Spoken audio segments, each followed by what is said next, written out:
And so Sushma Swaraj's speeches would mesmerize all in attendance. Let's also take a look at one such speech by the prolific leader at the UNGA in 2018.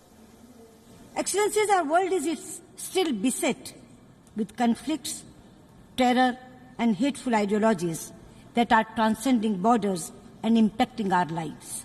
No one should be allowed to support terror or its perpetration. Our collective survival as a global family requires that the wisdom of pioneering leaders such as Mandela should remain as our moral compass. Let us share this planet as one. Let us make a better world for our children. And so those were some historic speeches that we just dipped into of the former External Affairs Minister. Let's go back to our guests, Michael Kugelman, to begin with. Michael, we just heard some historic speeches by India's former External Affairs Minister, Sushma Swaraj. It's tragic that she's no more with us, but she's, of course, left a legacy behind. In your memory, do share with us any of those major international platforms which you recollect of India's former External Affairs Minister, where she's left an impact? Well, I think this has already been mentioned, and we heard it in the clips before, that her gift for oratory was quite remarkable. That's one thing that stands out.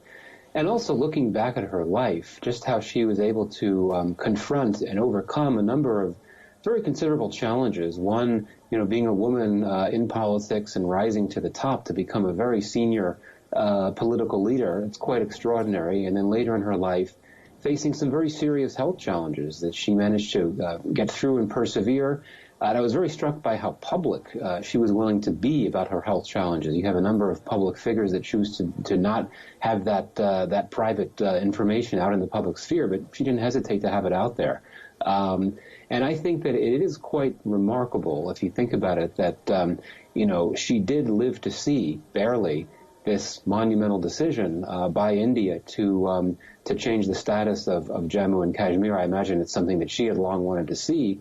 And so for her, I think that's, she couldn't have known that, but to have lived to experience that moment as one of her last experiences, quite striking, to say the least. So a lot to remember, a lot to be struck by. But go back to what I said earlier, the fact that she was just so classy in what she did, and such a professional diplomat at a moment when you have so much incivility, even among diplomats. That's what really stands out for me. Right. Let me also go back to Professor Brahmachalani on that note. Professor, how do you think Sushma Swaraj used her effective oratory skills to represent India at international platforms, be it her presence at OIC or at the UNGA? Do share your views with us. One has to bear in mind that when she became the foreign minister, she was not only a political heavyweight, she was seen as a potential successor to Prime Minister Modi. Right. So she was, compared to the predecessors under Prime Minister Manmohan Singh, who were all lightweight, political lightweights, she was someone who was seen widely in the country and internationally as someone who could one day become the Prime Minister of India. So that carried a lot of weight. Whatever she said carried weight. She also reshaped Indian diplomacy in a very quiet way. People focused only on her Twitter diplomacy. Right. The fact is that she very quietly reshaped India's foreign policy doctrine and orientation. She did not say anything in public about how she was reshaping India's foreign policy orientation, but she left a legacy that will last for a long, long time. Absolutely. Let me also go back to Michael on that note. Michael, as Professor rightly mentioned, that she was someone who reshaped India's foreign policy, of course, using Twitter as a major tool. Let's not also forget that she's left behind a legacy of easily accessible external ministers just through her social media outreach, Twitter being one of them. Yeah, absolutely. I mean, as I said before, you have leaders, including, unfortunately, my president, who used Twitter as a bully pulpit. But she used it for so many more positive purposes. I mean, she used it as a way to communicate with Indians around the world that needed assistance. And she herself, as I understand it, was actually willing to interact with them. She didn't necessarily outsource that responsibility to a subordinate.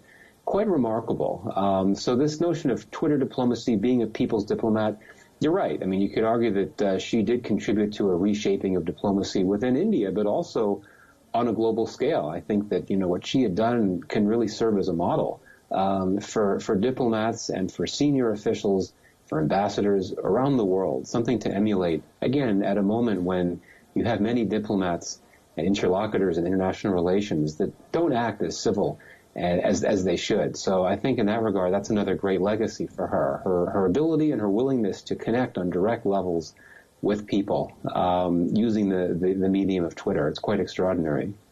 It's interesting that you drew a comparison between Sushma Swaraj and Donald Trump, and the difference in how both of them have used Twitter as a tool to communicate. And the interventions on social media and digital diplomacy, of course, is something that she will always be remembered for. Let's not forget that it was just hours before her demise that she had tweeted to the Indian Prime Minister thanking him for his intervention in Kashmir. On that note, thank you so much, Michael Kugelman and Professor Brahmachalani, for joining us here on this discussion. And with that, it's a wrap of this newscast. Do stay with WION for a continuous coverage on the sad demise of India's former External Affairs Minister, Sushma Swaraj.